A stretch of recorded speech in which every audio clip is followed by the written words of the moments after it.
Udah ya, wis tak turutin loh. Sudah. Udah, yo kembali yo kembali. Bobok yo. Iso bubuk lho.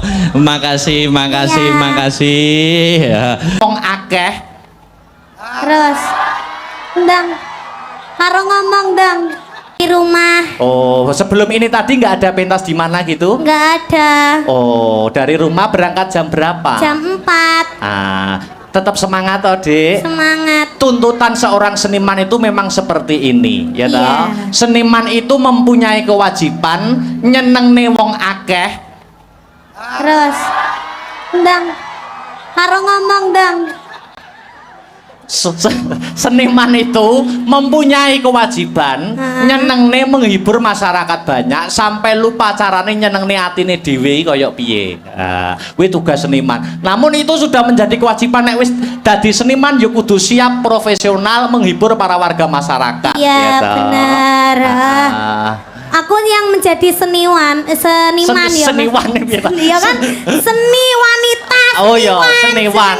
Ya seniwan seni. Iya, seni wanita. Seni wanita. Aku tuh bisa membahagiakan hatiku sendiri dengan cara mendekatimu saja. Oh.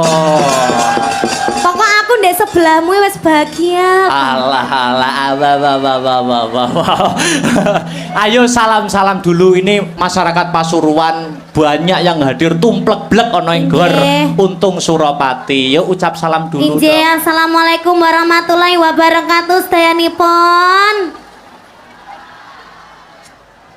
Alhamdulillahirrabbilalamin. Tumplek-blek meskipun cuaca hari ini agak hujan deras. Aku ndek Mas ketrocoan peng bolak-balik Mas. Oh ngono? Iya, dadi ki ning kene iki duduk keringet. Apa udan? Banyu udan. Oh. Iya, ning enggak apa-apa tapi Masya Allah subhanallah ini benar-benar sangat banyak sekali ini penontonnya.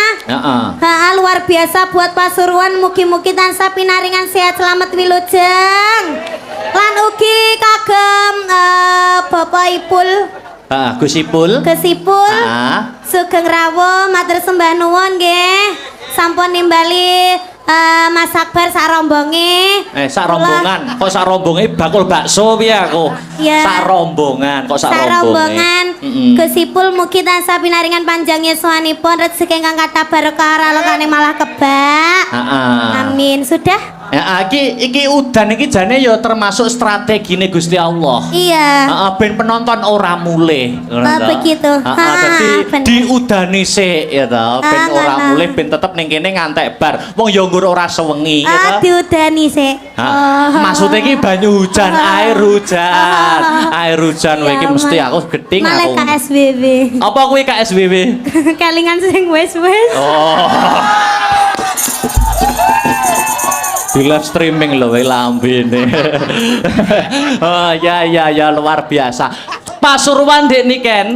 Ndak lah, aku cedek sampean ki lho malih KSBB. KSBB apa? Kelingan sing wis-wis ki mau lho Mas. Oh nyapa to? Sing wis ki ya wis ya to. Sing wis ki ya wis, sing arep ayo dibaleni ngono to. Dibaleni.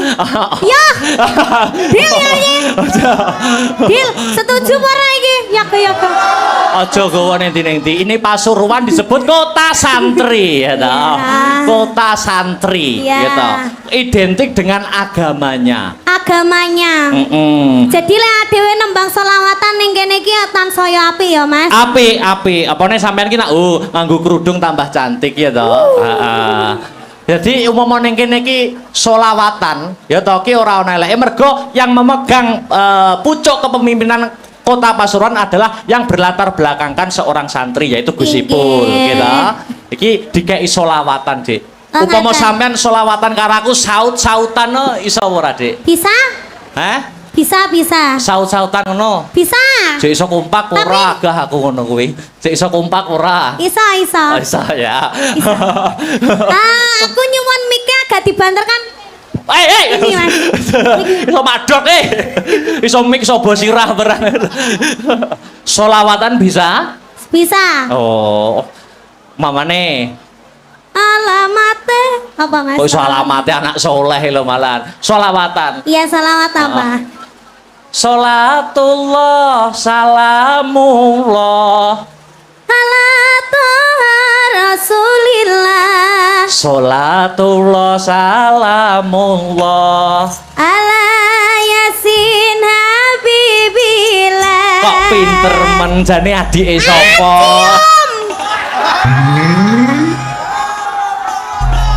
Wah, bar selawatan kok cium itu. Lah kan jare adik. Oh iya, ya adik kan di tempat umum kan yo nggak pantes saru Iya. nek cium. Di tempat umum adik, kalau di belakang kita beda lagi. Apa dong? Suami istri. Urang. Umpama di nganggo syair bisa pakai Bisa. syair saut-sautan gitu ya? Bisa ya Pak Guru. Oh iya, mau. Ini apa Pak Guru? Sopo mesti kayak gini iki? Ngawur. Lah aku mau nginceng Itu wayang 18 plus. Kamu nggak boleh lihat. Iya. Syairnya bisa? Bisa. Pamane ana kayu digawe apa? Ana kayu digawe omah. Omah gede omahe sapa?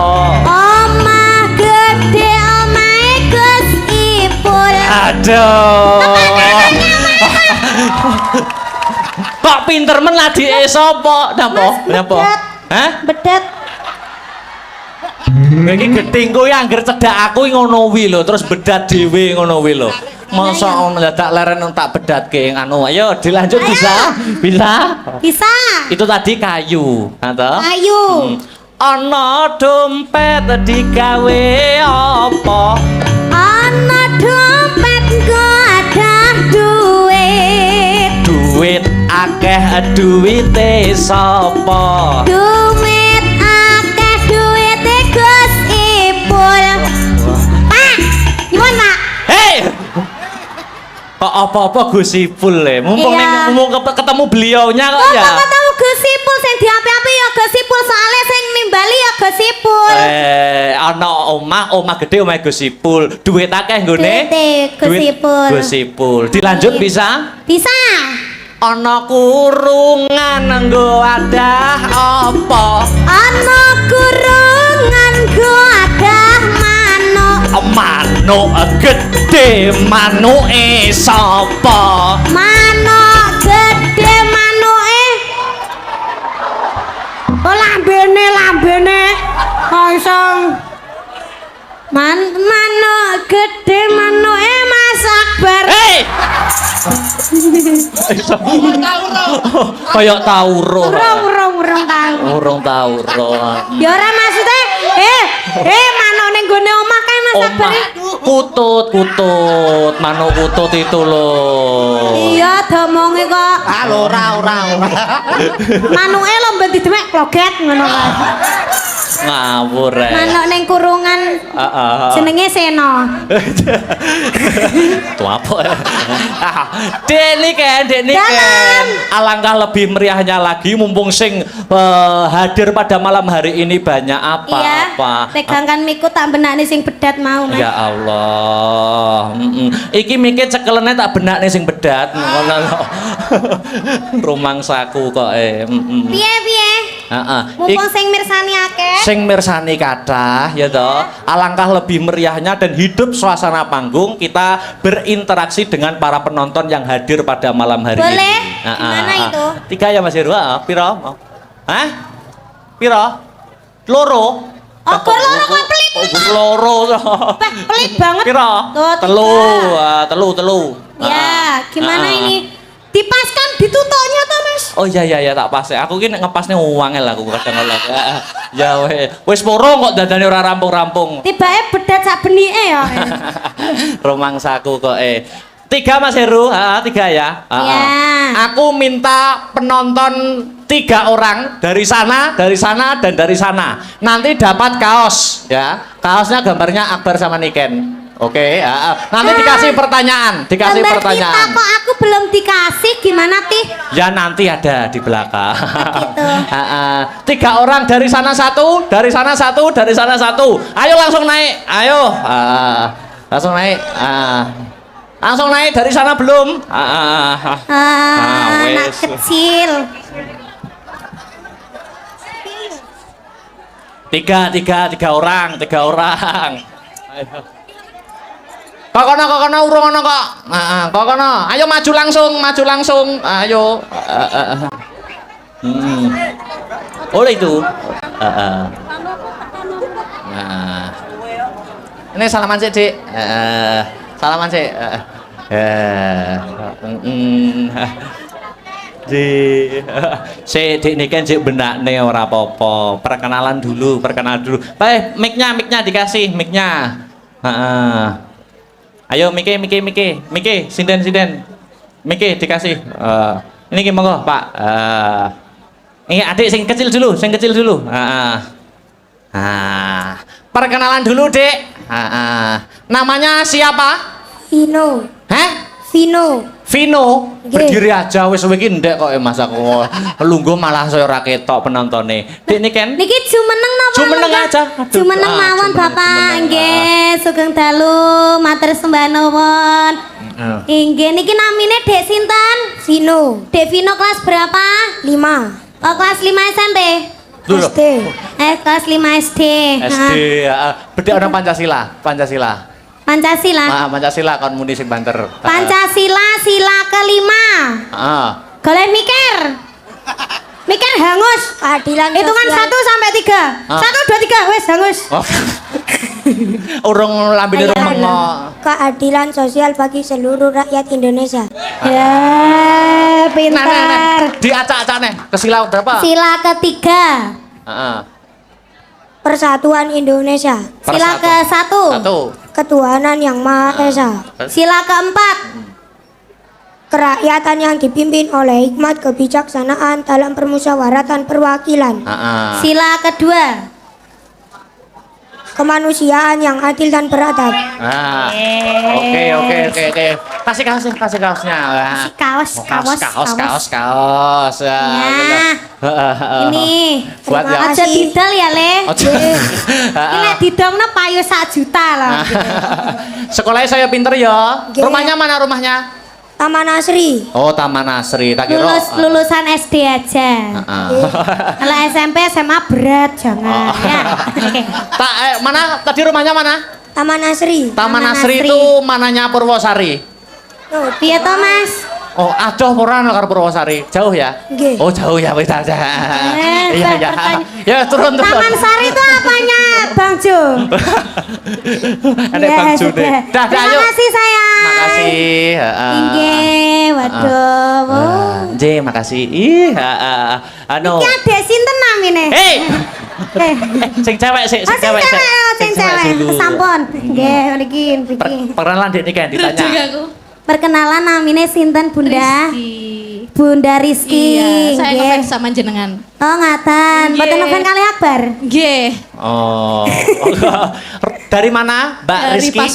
Pasuruan aja. Nama lengkapnya siapa? Rizky siapa? Rizky Hartini. Sekarang kerja.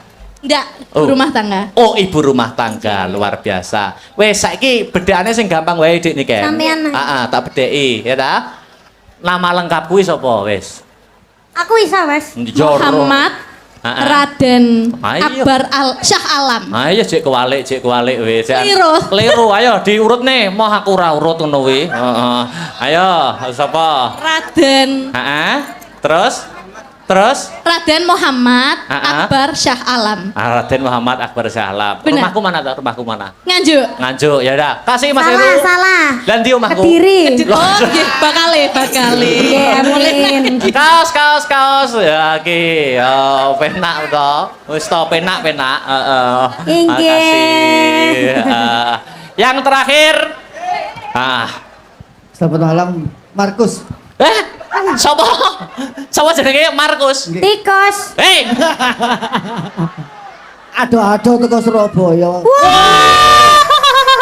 Pripun kabare, Cak? Waduh, Cak Surabaya rek. Ada teko Surabaya cuma kepengin ketemu wong tinalan. Oh, ya. Nyusul Surabaya luar biasa. Namanya Pak Markus. Nggih. Aku sing bedheki ya, Pak ya. Nggih. Surabaya kudu iso lho saiki ya. Dukun bajine Surabaya sapa? Ate. Sak menika kathah Kang Mas. Oh, kaya. Oke. Nasi goreng terfavorit di Surabaya nasi goreng apa, Bapak? Nasi goreng babat. Ada lagi.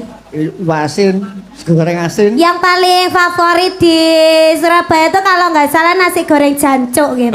Ya jajan. Ya, ada Mas. Kuwi tuku terus bisui ngono to.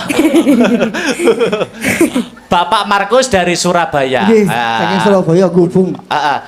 Gini aja Pak, pertanyaannya gampang. Sebutkan 7 nama wayang sembarang pun. 7 nama wayang. Ayo, sembarang wis. 7. 7 aja. Ayo. Gareng, Bagong, Semar, Petruk. Papa kaya diurutne penak men. Malih. Telu kurang telu. Kurang telu. Narodo. Narodo kaya adoh men. Togok. Togok. Karo Markus.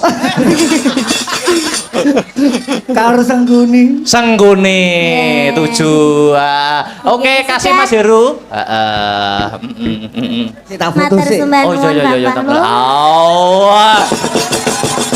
Allah. Kalah karo Pak Makrus aku. Makrus ya apa? Loh apa ki? Nggih. Oh ya.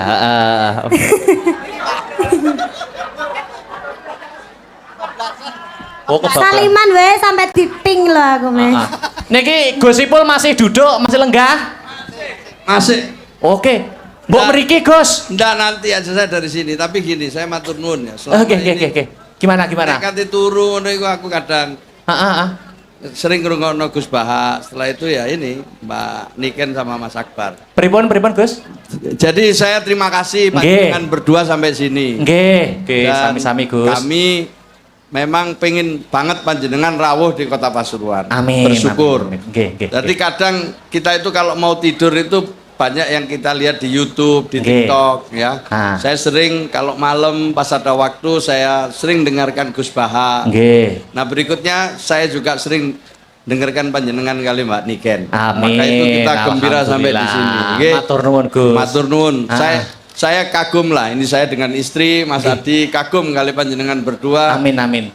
bisa menginspirasi dan sekaligus meneruskan warisan leluhur Nggih. wayangan. Tepuk tangan untuk semua.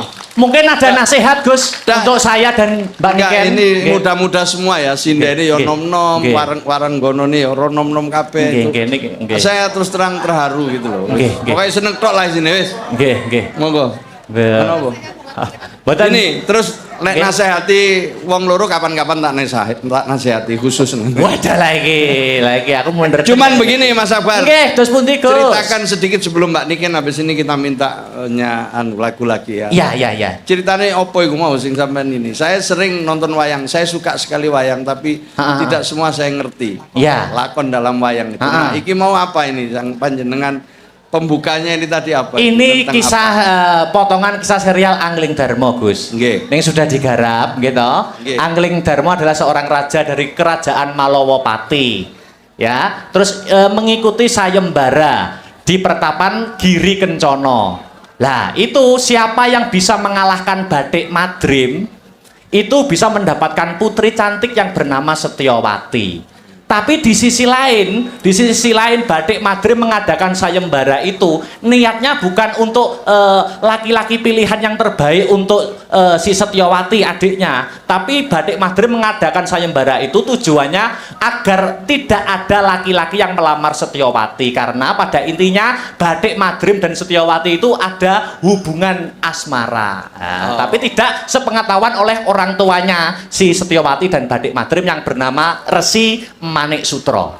Kurang lebih seperti itu Gus. Iya. Nah. Engko akhirnya piye kira-kira? Mangke dipirsani mawon. Oh siap. Oke. Untuk Mbak Niken, Nggih. saya ngikuti Mbak Niken mulai masih sangat kecil sekali ya. Nggih, matur Tapi sembah sekarang nuwun. tumbuh dengan cepat dan sekarang menjadi salah satu yang populer di Indonesia.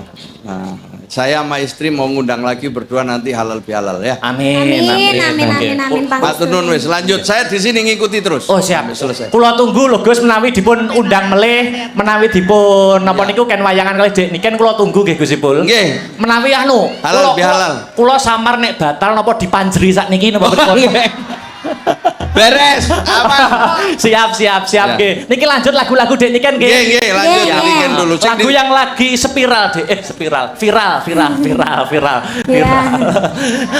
Lamunan Dek. Niki permintaan dari Bapak Saifullah Yusuf. Nggih. Gus Ipul digarap musik wae ben meriah. Heeh. Siap. Lamunan gede untuk menghibur para warga masyarakat ana ing Pasuruan. Maju gak apa-apa. Minta maju. Oh, Monggo, apa-apa. monggo. Los mawon, nggih. Los dol. Nggih. Amit nggih. Dek Victor. Ngeten. Nyuwun sewu nggih, Gus. Nggih, monggo. Jane ning kene yo ketok. Ndak puas. Gak puas. Ya. Lamunane niki versi gamelan nggih. Musik mawon, Dik. Bedhe nyawer to, Pak? Ora to, Pak. Engko lagi gamelane bar iki. Gamelane bar iki musik wae. Heeh. Ya, tetap di situ. Gus Ipul. Nggih. Mohon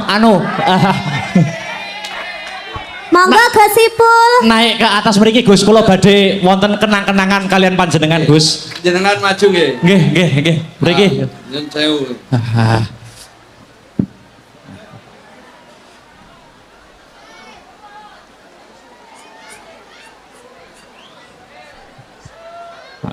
Monggo. Niki ada sedikit kenang-kenangan dari saya Gus, berupa wayang niki wayang Setyaki Gus. Wayang Setyaki. Niki kula mboten bahas napa-napa, mboten bahas perkawis di kehidupan nyata, tapi Setyaki, sosok Setyaki di dunia pewayangan adalah sosok yang gigih, sosok politikus yang hebat, dan sosok santrinya Prabu Kresna. Nggih, tokoh Setyaki niku. Jabatanipun kalau di kerajaan Dwarawati niki menteri, Gus. Setyaki lho ya, Setyaki. Niki nggih Setyaki, senes Gus Ipul. Tapi duka nek benjang nggih, matur nuwun Gus. Niki ada kenang-kenangan niki, ada inisial saya, Ras Raden Akbar Syah Alam niki. Nggih. Mohon diterima nggih Gus. Kagem tandha kurmat Nganjuk Pasuruan. Matur nuwun. Difoto toh cah, difoto.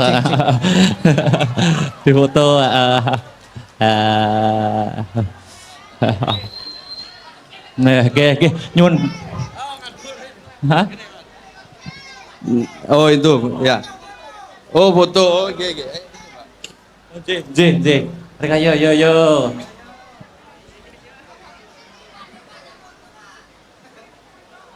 Ya. Nyanyi mana yo? Lagu apa? Apa? Wingi apa sih? Pelanggaran. Bisa. Pelanggaran. Oh ya njaluk pelanggaran ternyata. Pelanggaran Lintang Asmoro. Ya wis kabeh monggo wis pokoke. Oh nggih, niki los nggih. Los. Ngantos jam sekawan. Pun matur nuwun iki sik semangat semua. Matur nuwun nggih, matur nuwun. Nggih. Oh, matur nuwun, Mbak. Nyuwun barokahipun pangestunipun nggih, Gus. Sik, ning kene sik. Napa? Ya ditahan ning kene sik. Duet. Oh nggih. Duet. Iya. Oh iya, kita tadi kan sudah foto bertiga, kita belum foto berdua. Di foto ya. Sik madhep rono. Mati ya? Mas, mic-nya mati nggih? Mic-mu sik lho, Mas. Mic-nya mati, mic-nya. Oh iya. Ya, foto dulu. 1, 2, 3.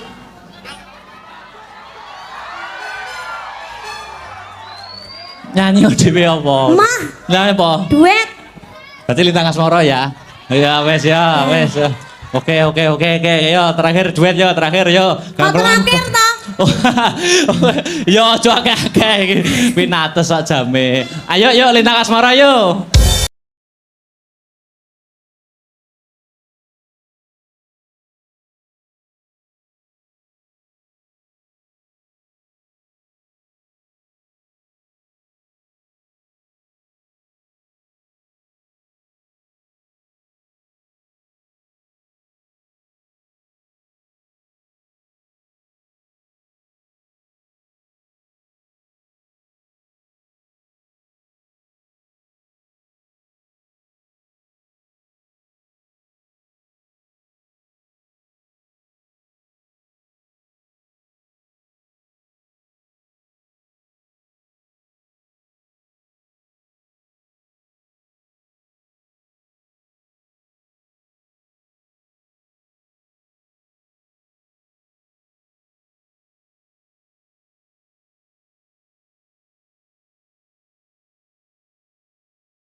Udah ya, wis tak turutin loh. Sudah. Udah, yo kembali Katanya yo bobok kembali. yo, bobok yo. Iso bubuk lho. Makasih. Iya. Makasih. Istirahat dulu. Ayo sinden berempat jumeneng kanggo penutupan pepeling balik rasa ning gamelan. Yo, berempat. Yuk langsung wae tak tuntak. Yo. Nggo penutupan. Ya. Tadekke. Arum gumebyar katon tejane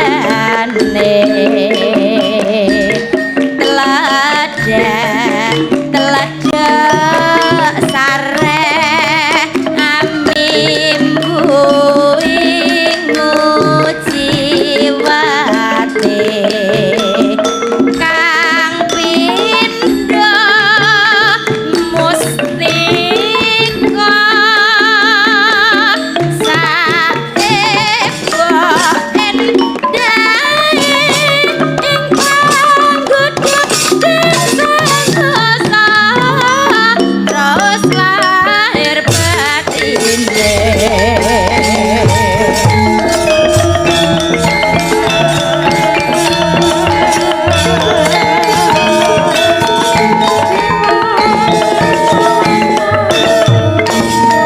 Muji syukur konjuk Hyang Agung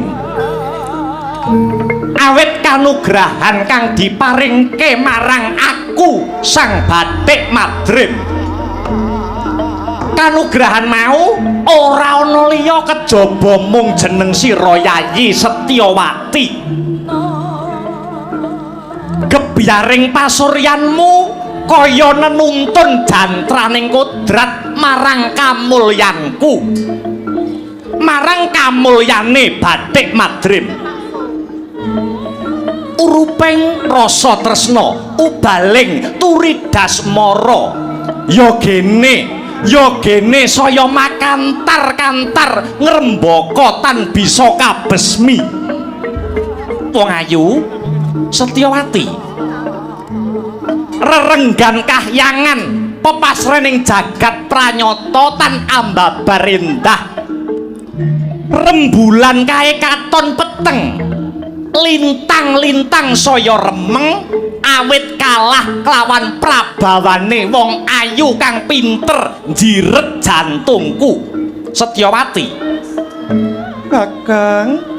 Kakang Bathik Madrim mboten benten kados kembang-kembang ingkang mapan wonten sajroning taman, nadyan to mekrok ngambar gondo arum nanging wusanane padha layu. Iwak-iwak sing lelumban ana balumbang sampun datan ringas lumuh anggenipun joget awit Sor Prabawa kelawan wingit wibawa paduka Kakang Bathik Madrim. Nanging ya gene nitik saka lekering wadana jaiting netra kang sarta tepunging wimba sajak ana gembolaning perkara kang isih kok simpen sajroning atimu. Kakang Madrim, wong ayu Setyawati piye? Kakang, kula mboten saged anggagapi menawi rasa tresna kula kalian paduka Kakang Bathik Madrim ing tembe wingkingipun konangan kalian Kanjeng Rama Begawan Manik Sutra. Kakang palugon lagoning lekas Lokita lino tinggitung kadung kadarang amomong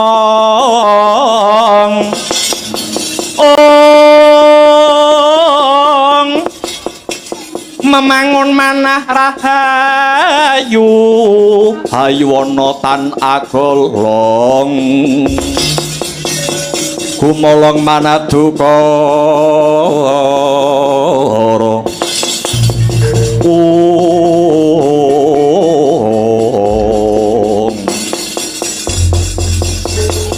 dadi Yayi Setyawati wedi Yayi Setyowati wedi kalamunta sesambungan asmara ing antaraning Kakang lan Siadi, besoke konangan karo Kanjeng Rama Begawan Manik Sutra. Rak ngono to? Lakar kados mekaten.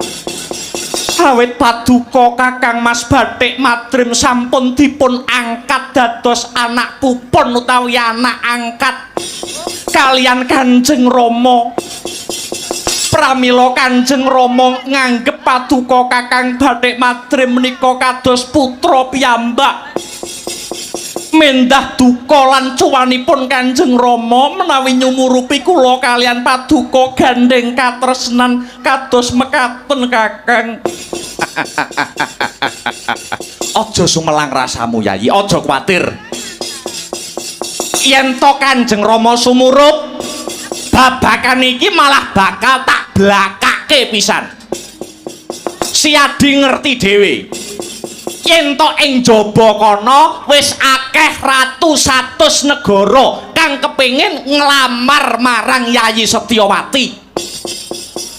Kula sampun janji, kula sampun prasetya mboten badhe tresnani tiyang jaler sanes kejawi namung Kakang Bathik Madrim. Yayi, kanggo ngatonke gedene tresnaku marang Yayi Setyowati, Bathik Madrim bakal ngungkih cara. Aku bakal ngenekake wujute sayembara. Kelakon sapa wae mboyong Yayi Setyowati. Kalamun bisa ngalahke kasektening Bathik Madrim Yayi. Lah menawi paduka kalah, ora ana critane Bathik Madrim kalah ya ora ana.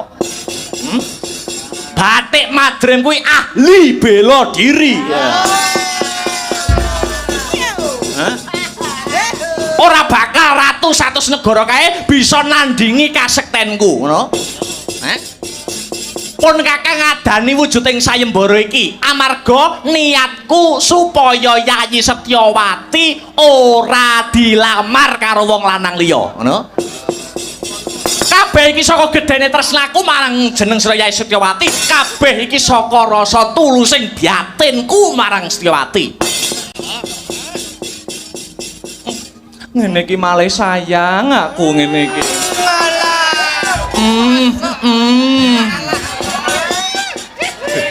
Kok nyosor ae. Kosok baline. Yayi Setyowati apa bakal nglincati janjimu karo Bathik Madrim? Paduka sekseni ucap kula. Menawi kula nglincati janji utawi Setyowati menika nandhang wirang ingkang wujudipun menapa kemawon, becik kula entengaken pejah kula badhe lampus diri manjing wonten segara geni Kakang.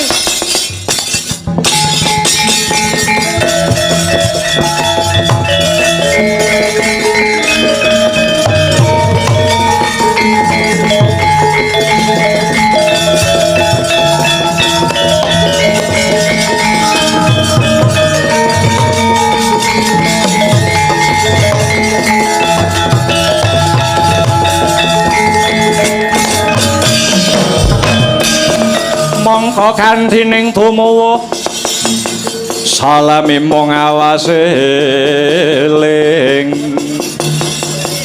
eling lukitaning alam kadiwedyaning dumadi.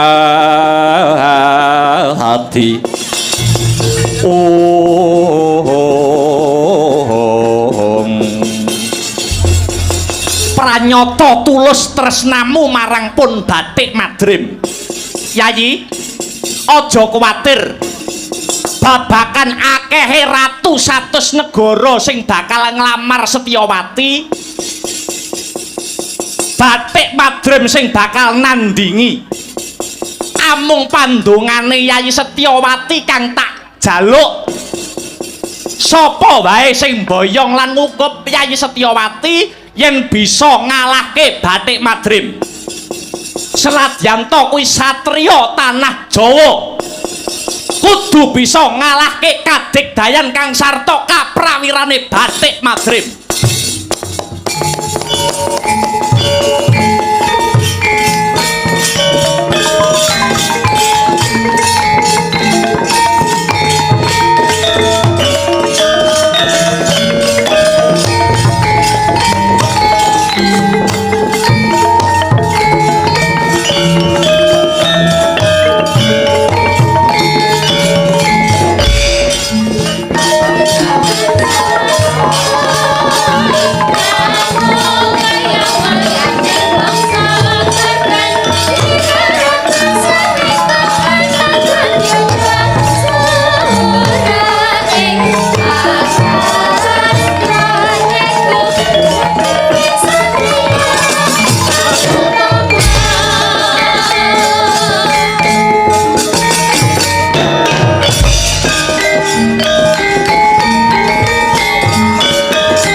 Kurma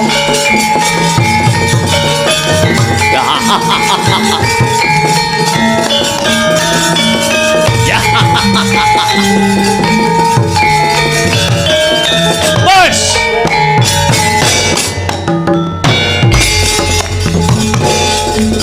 Kapan nyoto saya tidak tanpa purba dening manungsa ya Setyawati Oh Kowe ning endi Cahayu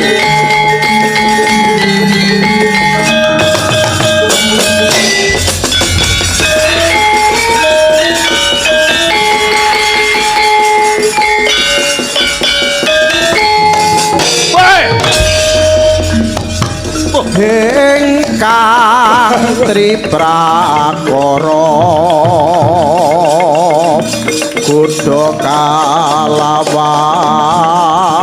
bejo kang sarta takaning wali mungguh tumita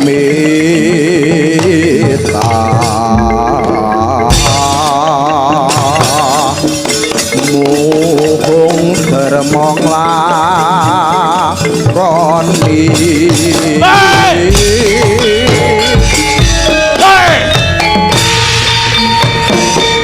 Ratu Negara Arga Bentar Prabu Darpa Candra aku Hei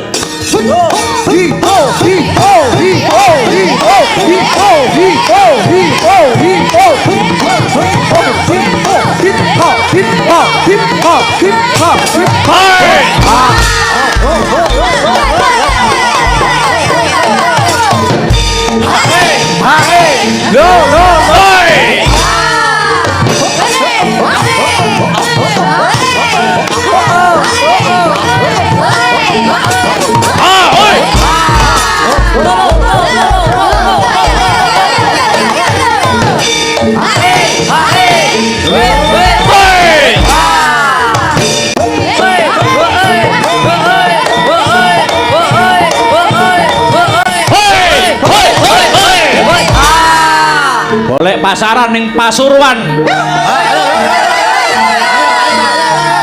Ayo kita, ayo. Hei. Yo. Hei. Oh.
Dening utamaning nata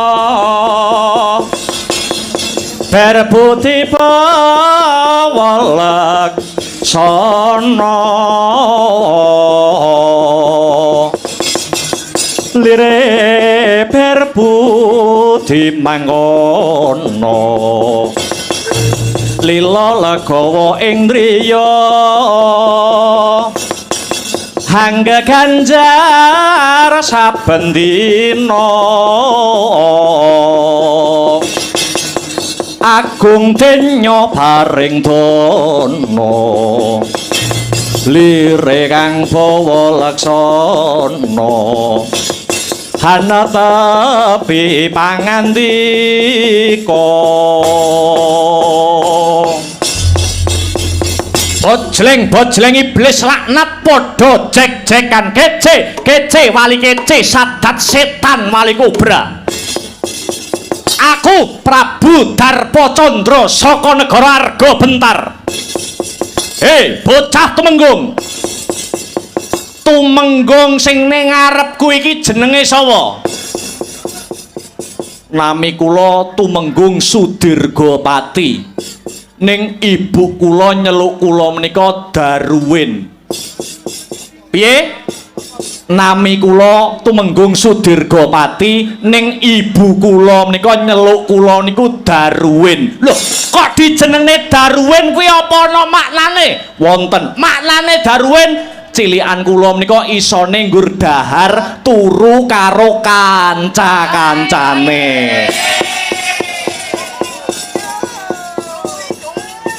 Mak teratap aku. Sing ning nguri guys jenenge sapa? Nami kula pun Tumenggung Srengga Bajra. Srengga Bajra. Nggih. Kowe ya dikei jeneng karo ibumu sing beda apa ora? Nggih. Sapa? Srengga Bajra alias Sudakir.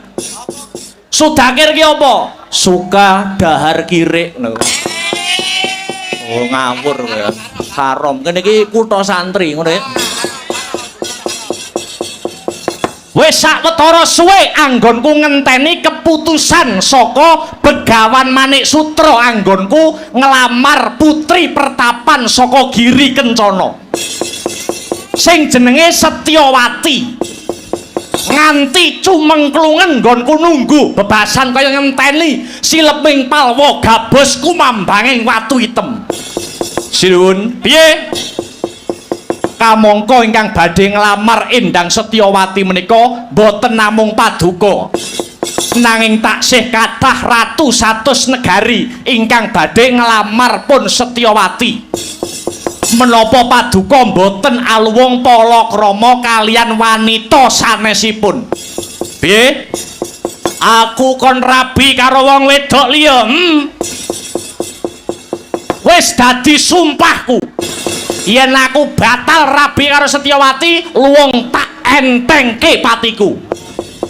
Rawe bakal tak rantas, malang bakal tak putung. Bela dalah. Belani wong wedok siji kok ngantos direwangi gegeran. Niki mengke mesti bakal rame ya ben disumbutne karo biayane ngono. Pancen wis tak titeni ya. Ora nganjuk, ora pasuruan, wong lanang kok gegeran padha lanange. Kuwi sing digegeri mesti werna telu. Harta, tahta, wanita. Hah? Napa? Harta, tahta, wanita. Basa kramane rukmi, kursi, putri. Basane wong pasuruan, dhuwit dingklek karo teman wanita. Astagfirullahaladzim. Kowe sabrangan kok iso nyebut kutha santri ya, Dak? Oh iya. Kayak bocah guring aja meneng ae. Kowe usul apa? Gagasanmu apa? Aja meneng ae. Nyuwun sewu sinuwun. Piye? Kula nek sakniki mboten patek saged kathah omong. Kula nek dereng metu kopine no kula mboten jalan kula. Nek mboten wonten kopine utek kula mboten cerdas. Ora mangsaku kok. Dirgawati kados pundi sinuwun? Kirapno budalno wadyabala saka negara Arga Bentar. Ladeng pangirsing daging bathok wadhahe getih. Yen iki mengko Begawan Manik Sutra ora paring wangsulan babagan pangalamare Prabu Darpacandra. Ora sah dadak kesuwen Giri Kencana dadekke Karang Abang. Sedika ngestaken dawuh sinuwun. Budal dina iki. Sang Pati Sigara Mranata baris nyawiji kumolong dampyak-dampyaku mregut lampahe binarung krapyak watang agate kumelar ngabaki sorane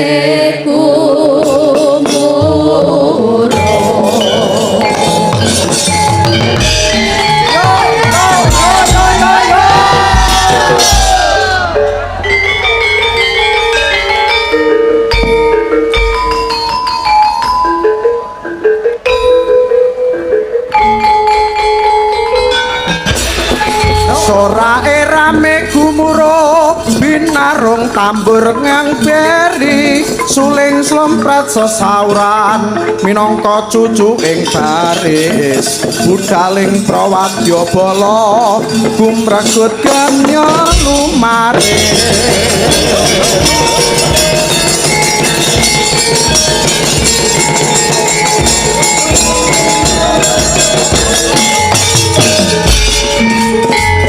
Santut gumregut budaling prawadyabala kepek tambur kepedi sajuru-juru soleng sompret munya sesauran maburahan budaling prawadyabala.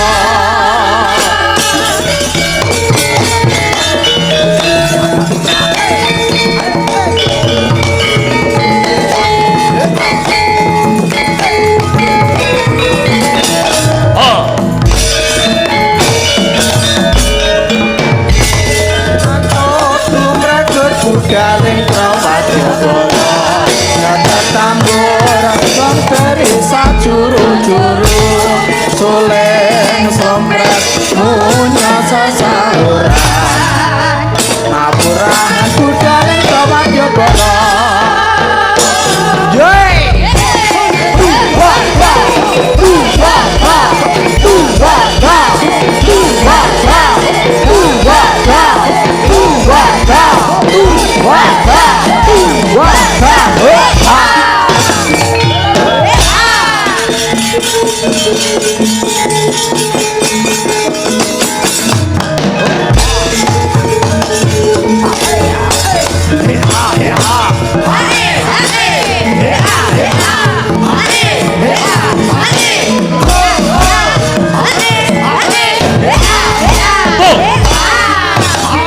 Hush!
Dari Sabang sampai Merauke berjajah pulau-pulau, sambungan nyambung menjadi satu, itulah Indonesia.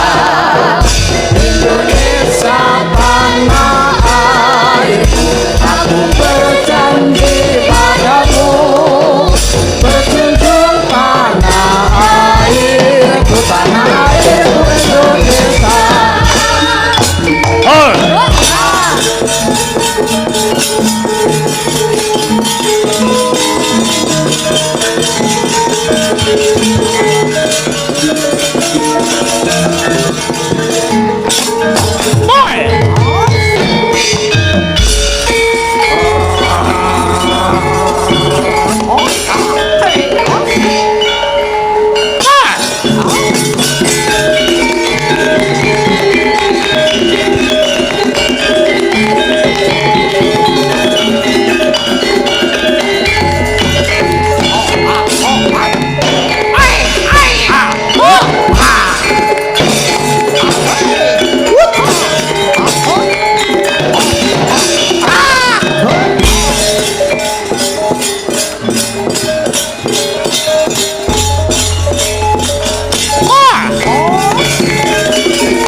Cocok ndak yung aku alat.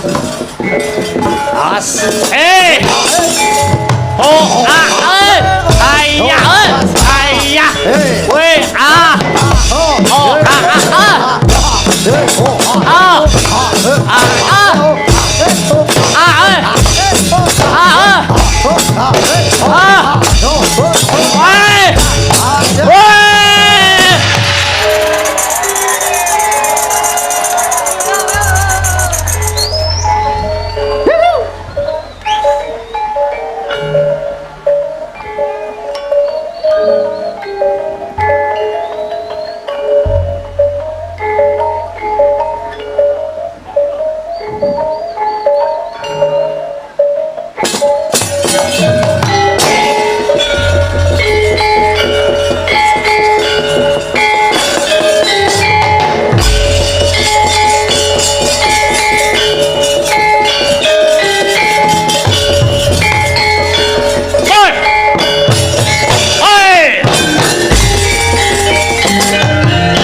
ana dongeng enthik-enthik si panungkul paten ana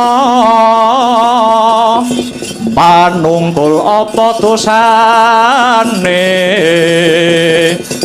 dosa ngungkuli sasama aja dindak kualat lah iya bener kandhamu lali sumber ketiwasan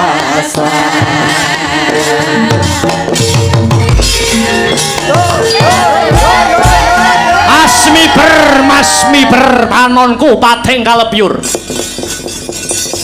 ana satriya Bagus Cakrak rupane sapa jenengmu aku Bathik Madrim kowe sapa ratu saka negara Arga Bentar Prabu Darpa Candra sing dadi jenengku sumedya laku marprene arep apa lamar Setyawati apa ora krungu yen to sadurunge nglamar Setyawati ana wujuding sayembara Sembada bisa kowe mboyong Setyawati nanging yen wis bisa ngalahke Bathik Madrim edan bosen urip wani karo Darpa Candra ilang wedine kariwanine yo legan golek momongan buk-bono golek pacangan merangi tata ngrajawu gedhemu cilik dhuwurmu ndek kopat kapita kaya ula tapak angin kekejero kaya manuk branjangan cengkang kandring kulitmu jumenggleng sesudukanmu yen pancen kowe manungsa sekti tanpa aji teguh tanpa meguru ayo wateken aji japa mantramu tebah datang mlengsati gawut jota kon dosa kowe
Bathik Madrim baik woi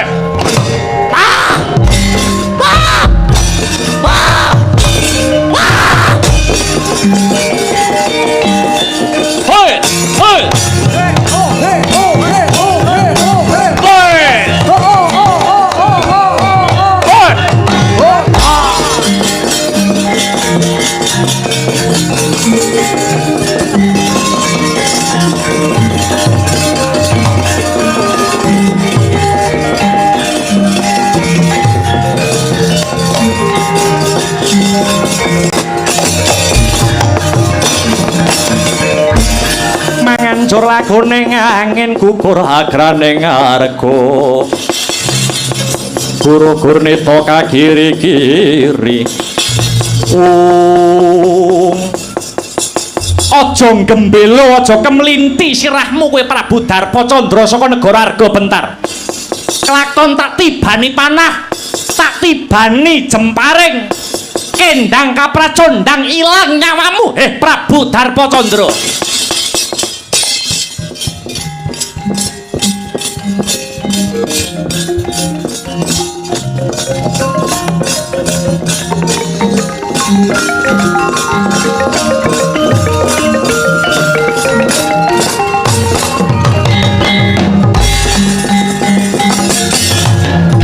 Campuh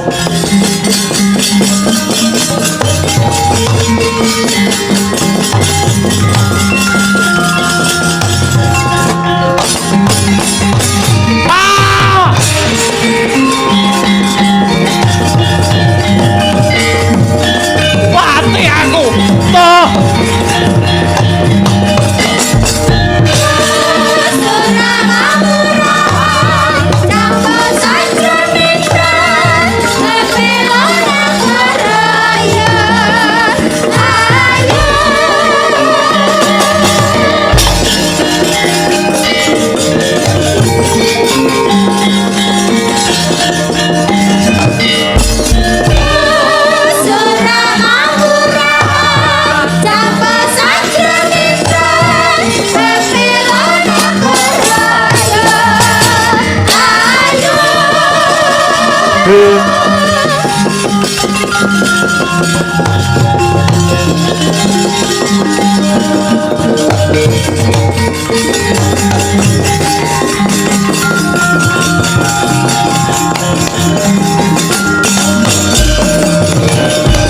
Indriya mangungkung kanduhan rimang lur lena tanpa kanin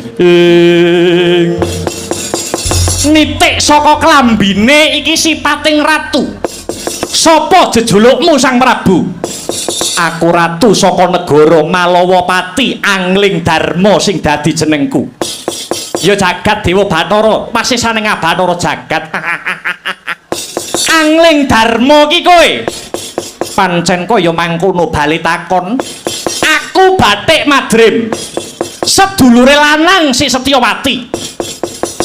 Angling Darma mesti wae arep melu sayembara iki. Pancen bener. Layang panglamar wis tinampa Rama Begawan Manik Sutra. Yen kena tak kandhani kanthi becik, Setyawati tak boyonge idep-idep nyuda ajanging peperangan ana pertapan Giri Kencana kene. Manis tembungmu ning ngabangke kuping. Yen wis ana glanggang sayembara kene iki, wis ora ana wong pangkat, wis ora ana wong mlarat. Wis ora ana wong kraton, wis ora ana wong pendhita. Anane mung lanang karo lanang. Yen Prabu Angling Darma jireh getih wedi mati, luwung mundur timbang dadi gotongan. Njogeta tak kendangi kowe.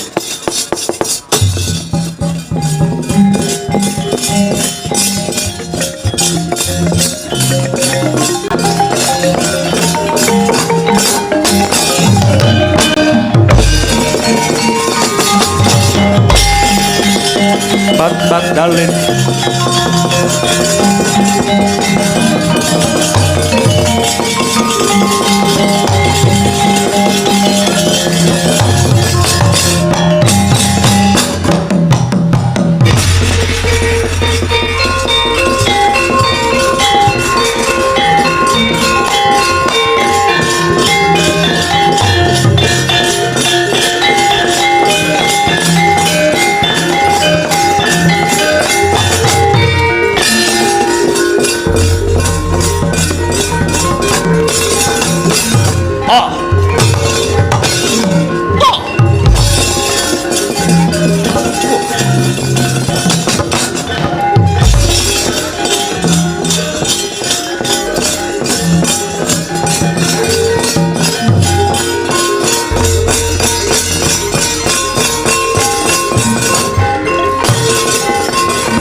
Setyawati sing gedhe pangapuramu pun kakang kalah Yayi. Oh.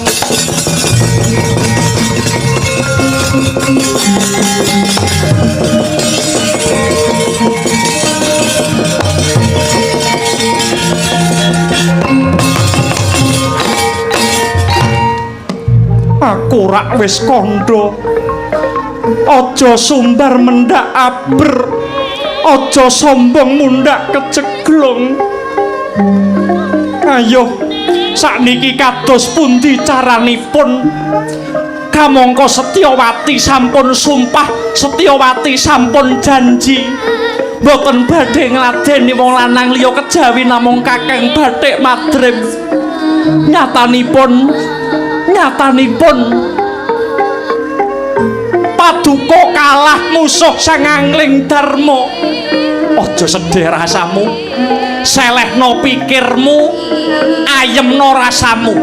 Aku duwe cara kados pundi? Ayo mlebu kamar dhisik ya. Mlebu kamar tak duduhi carane wong maneh.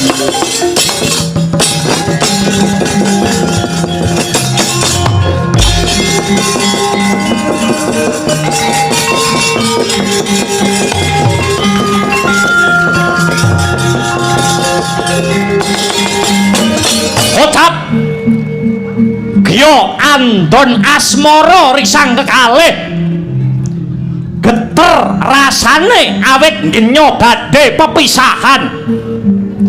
Saderengipun pisahan den sok den suntak raos welas asihe antaraning jaler lan estri. Ibarate kumbang kang nyesep sarining kembang. Sarining kembang den sesep-sesep satemah antuk jatining pemarem. Sak rampunging andon asmara Bathik Madrim wis duweni cara kang pratitis.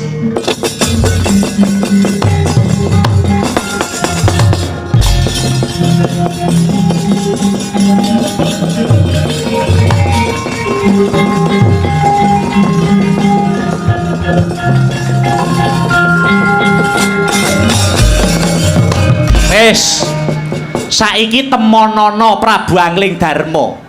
Omongno apa sing tak omongne mau. Kabeh mau siasatku, kabeh mau carane Bathik Madrim supaya tresnaku lan tresnamu isih bisa tetep lestari. Sakniki, iya no saiki no. Mboten keramas riyin, ora usah. Wis nanggake.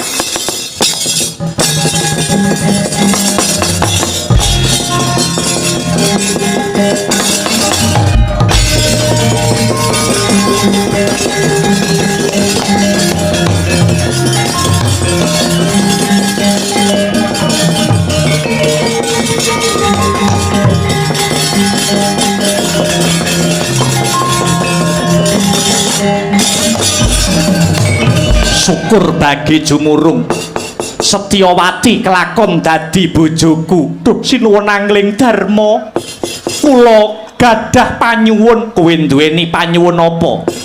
Kula namung nyuwun setunggal. Gandeng kula menika awit alit tansah tinunggu kalian Kakang Bathik Madrim. Pramila kula mboten saged pisah kalian Kakang Bathik Madrim.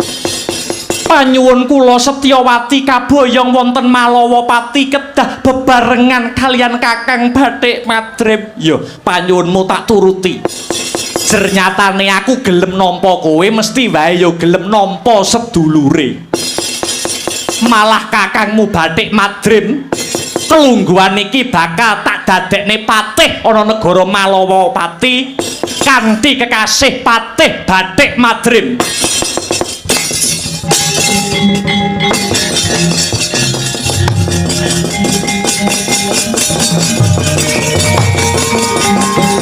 Ora mikir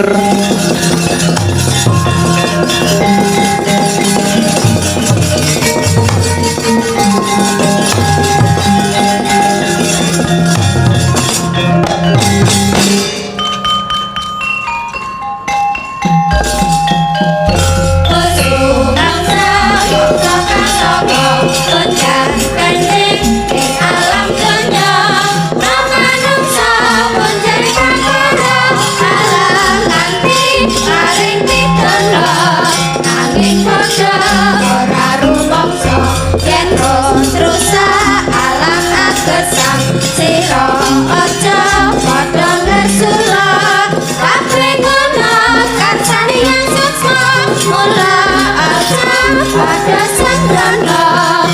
supaya datang langkung citra.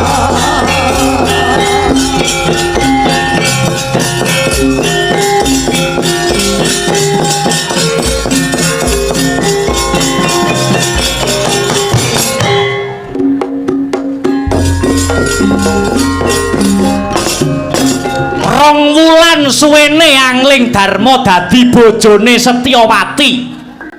Nyatane Setyawati ora gelem ngladeni sang Angling Darma krana ora duweni rasa tresna mring sang Angling Darma. Kocap sang Setyawati ngutus sang Angling Darma supaya goleki buron alas ana ing tengahing alas. Sejatine Setyawati ora kepengin babakan Satuwana, nanging punika namung sanggit rungsit pangreka daya supados Angling Darma ora ana sajroning kraton.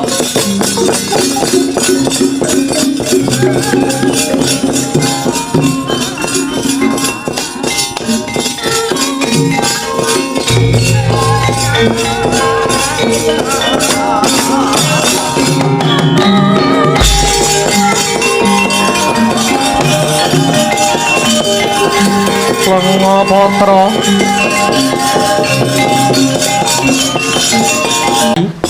panjenengan ingsun bakal mlebu ana ing alas goleki Satuwana buron alas bakal tak pikut sun gawa ana ing negara Malawapati.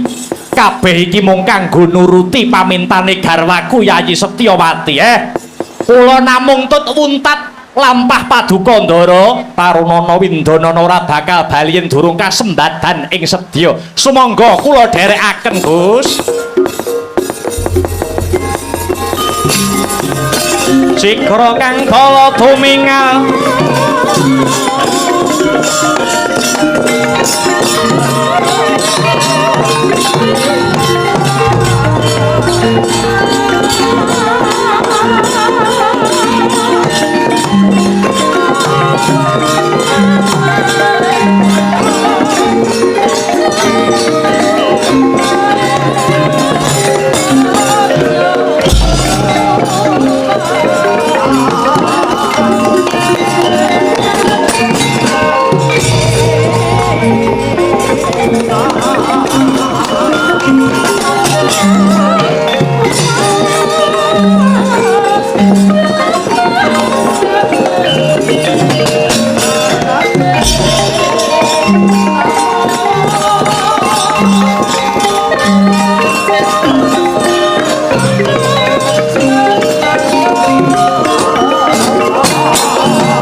padha mirah ingsun Rekaten pas mongkong ijil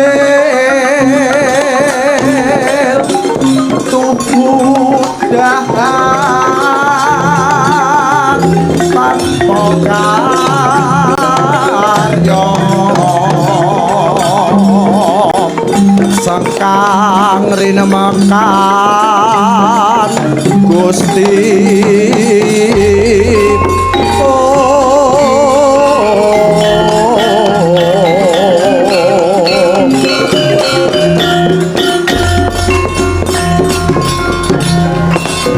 ya jagat dewa Bathara ya jagat pramudita mboten dugamana kula saged kepanggih kaliyan sedulur tunggal pegurun kula Paduka Sang Angling Darma inggih Kakang Nagaraja winantuing sami-sami mumpung kepanggih kaliyan andika Sang Angling Darma kula badhe sambat kalian Paduka Sang Prabu.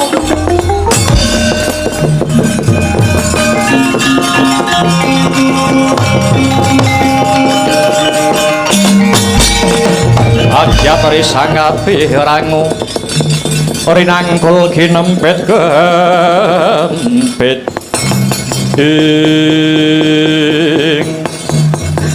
babakan punapa Kakang garwa kula bojo kula pun Nagagini sampun benten kalian adat saben Nagagini sampun boten ngajeni jejering wong lanang ingkang minangka dadi pepayunging kulawarga lah sak menika garwa Paduka Nagagini dateng pundi kula inggih boten sumerep teng pundi-pundi nggih boten nate pamit menawi mekaten sumangga kula kanthi nyuwun dhateng purbaning Gusti kang akarya jagat mugi-mugi niat kula anggen kula kepengin biyantu Kakang Nagaraja andadosaken katentreman tumrap keluarga Paduka Kakang Nagaraja. Aduh matur nuwun sinuwun.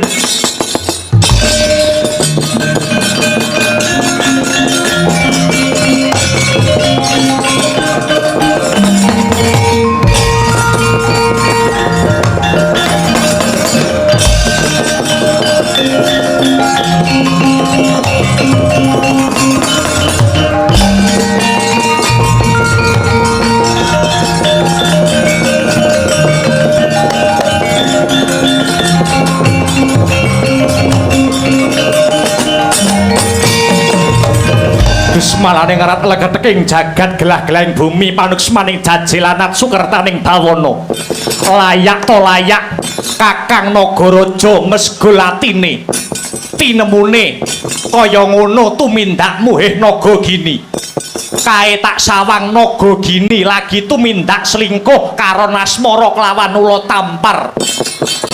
Kula Tampar bosen urip kowe tibani jemparing kelakon ilang nyawamu dening Sang Angling Darma kowe.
Turut-turut miturut anut sumarah mring Gusti.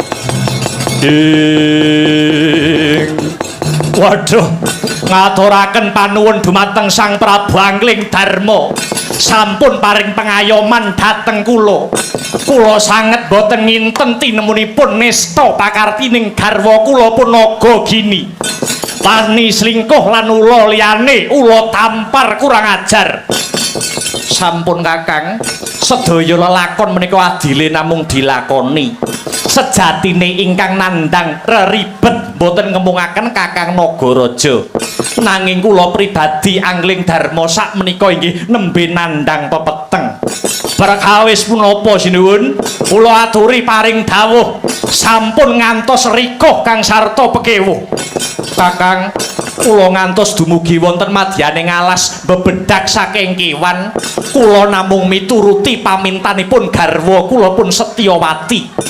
Krana wiwit kaboyong dados garwa kula, Yayi Setyawati dereng saged ayem lan jenjem manahipun, malah sak sampunipun dados garwa kula ngantos sepriki Yayi Setyawati dereng nate ngladeni dhateng kula ing jejering garwa. Lajalah.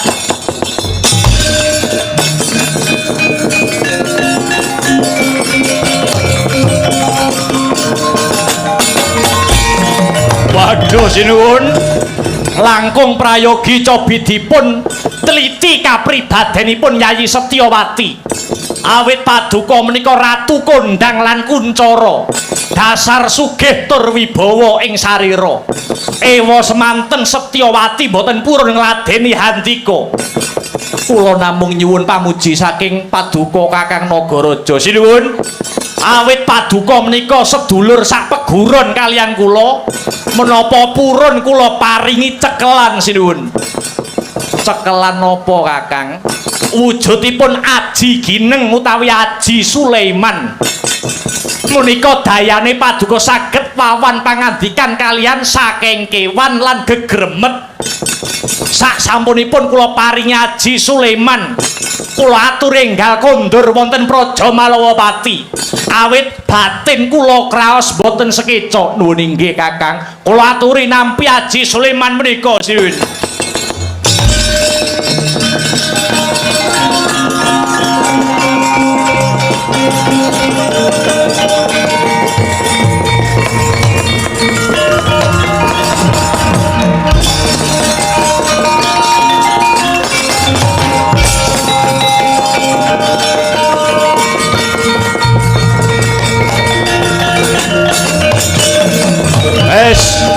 Saiki aku ora gagas bojoku. Arep bali ya karep-arep minggat dudu urusanku. Saiki aku malah mesake marang nasibe sang angling Darma. Ratu Malawapati jebule nasibe padha karo aku. Yo, gandeng Prabu Angling Darma wis bantu karo aku. Genti aku bakal bantu karo kowe Sang Prabu.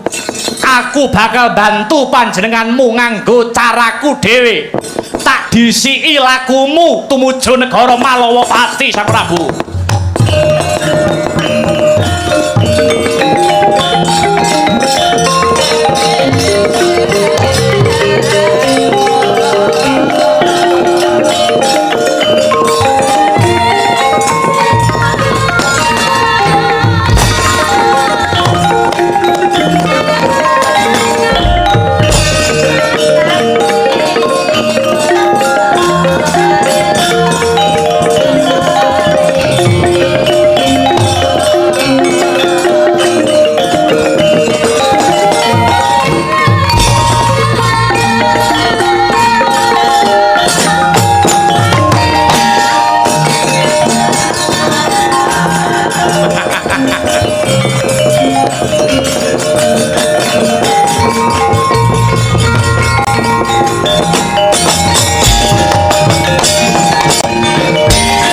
Dari jasur riwut Purwati rawat wawati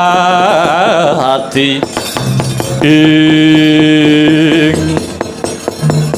ngantos cumengklung ngenanggen kula nunggu kakang batik madrim kangen manah kula kalian handika kakang madrim.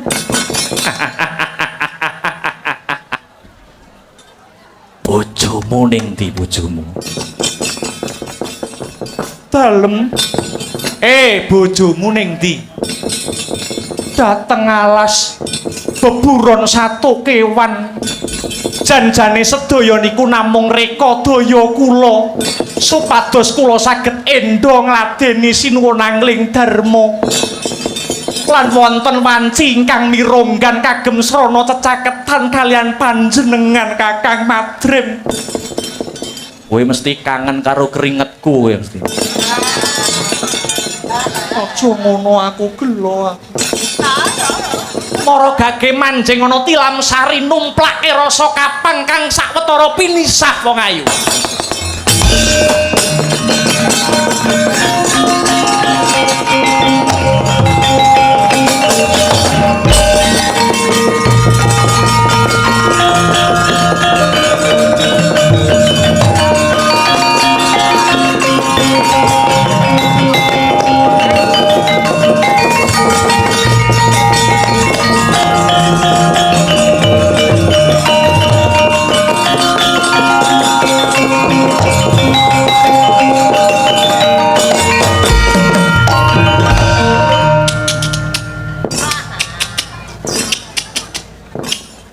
Wah, tabuhane bengi iki rumangsaku oleh kompak. Jebule penabuh Astabrata ki khusus nabuhi cecek.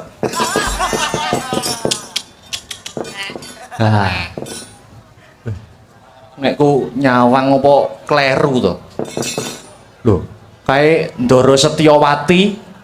Wah, ora apa. Lah kok ngono kelakuane? Wong wedok kendho kembenmu kowe.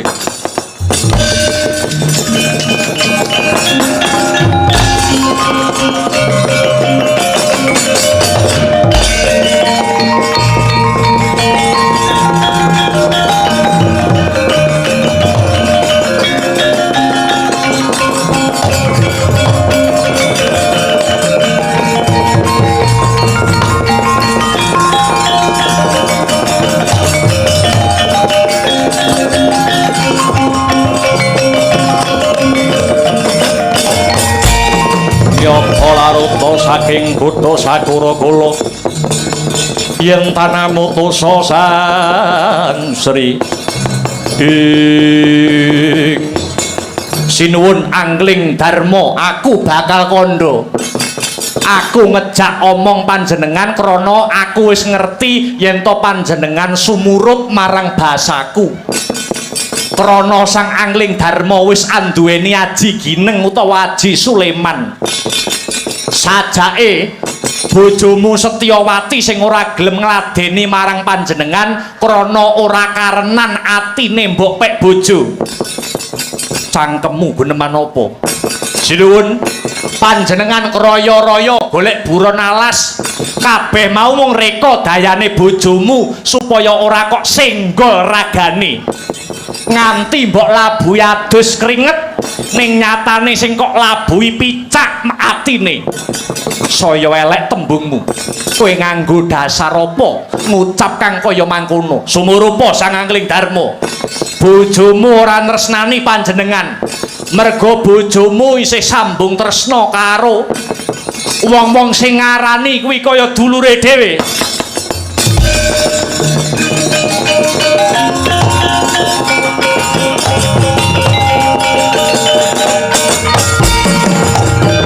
Aja wong waton kandha kowe. Sing mbok karepke mesti patih Bathik Madrim. Kae ngono sedulure tuwa si Setyawati. Kowe mung sak kewan cecak aja ngenggokke barang bener. Oh, lah dituturi kok ngeyel. Mula dadya cecak ben ngerti tembung bener.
tuntun lan tak dadekke cecak. Panjenengan ora bakal weruh lelakon iki. Iki kabeh saka wujud panuwunku Sang Prabu, merga panjenengan biyen ya wis mbantu panandangku. Wis iki sawangen bojomu kaya ngene iki rampung ana dhewe perkarane.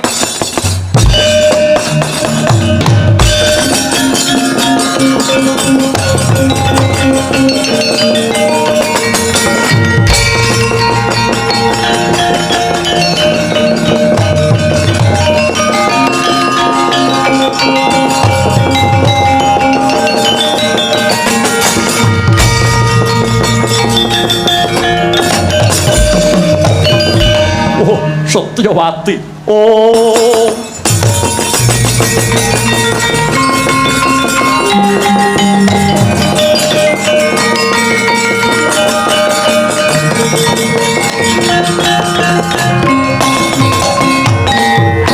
Duh Gusti.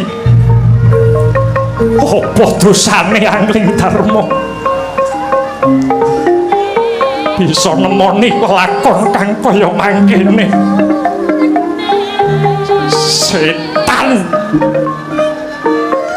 abote panandang kaya wong mikul bumi, lemes ragaku kaya linolosan otot bebayuku. Setyawati, rampung ana perkara iki.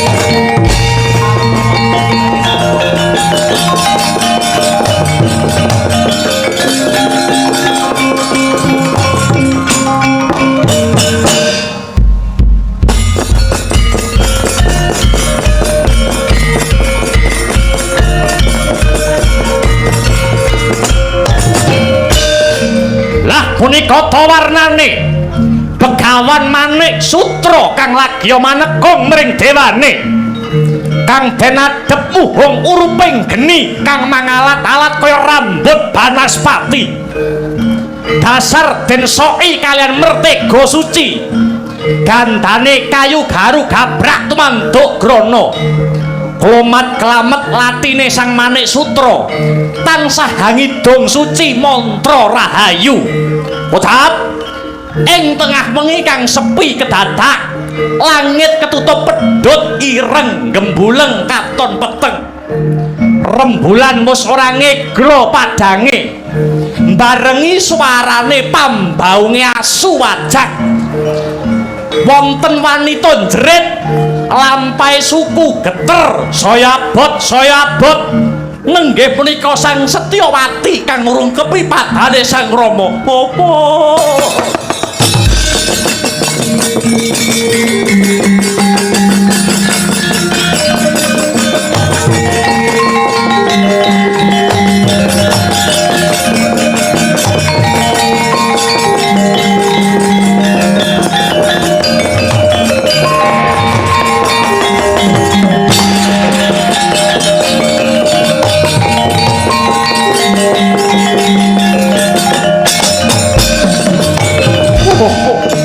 Apa mboten pantes dados anak paduka.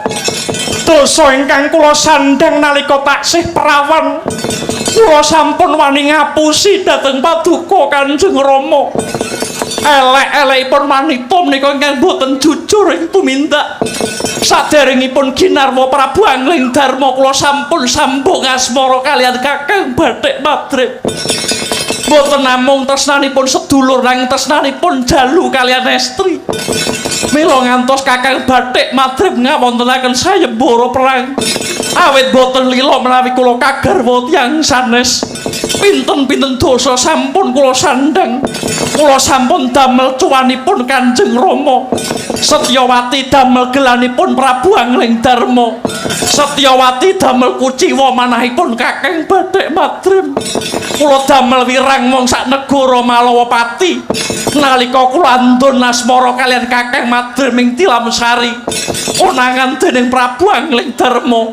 Kula wanita nesta, kula wanita ingkang jejembri jagat.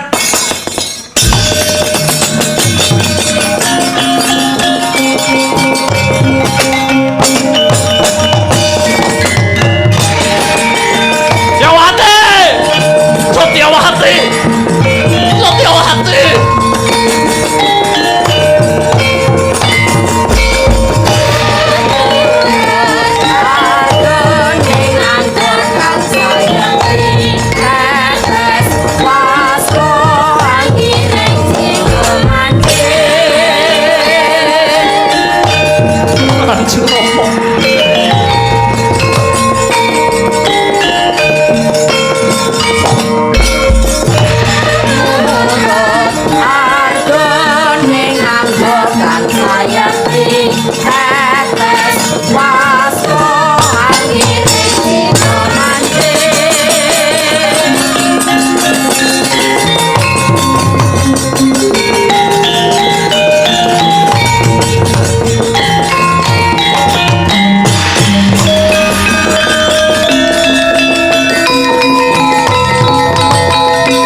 yen nangisna ngisi sapa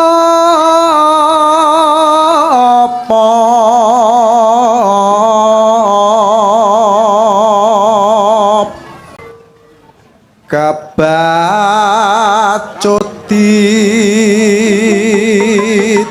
tinggal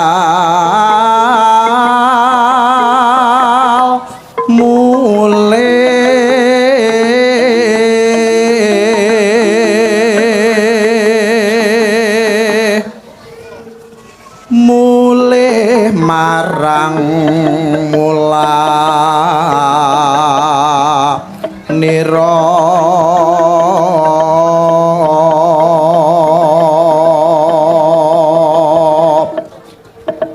tangeh yen kelemop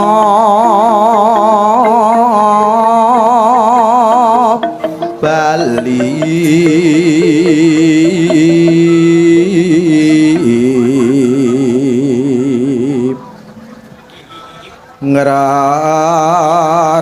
ngrarujit jroning ati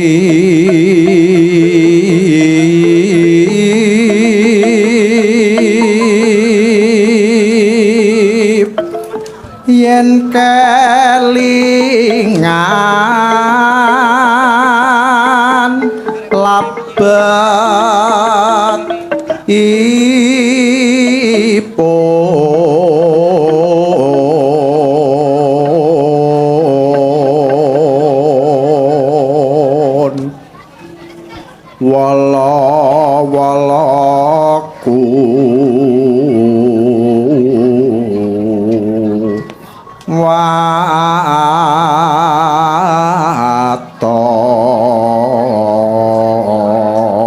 watop nuruti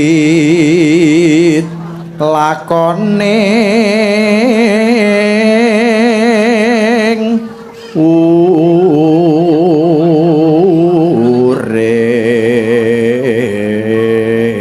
urip heman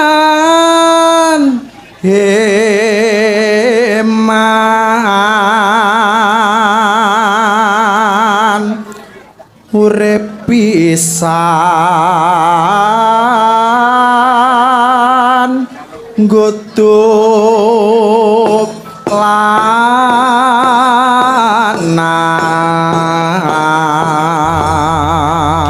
wonten lepat nyuwun ngapunten Billahi taufik wal hidayah waridha wa inayah wassalamualaikum warahmatullahi wabarakatuh.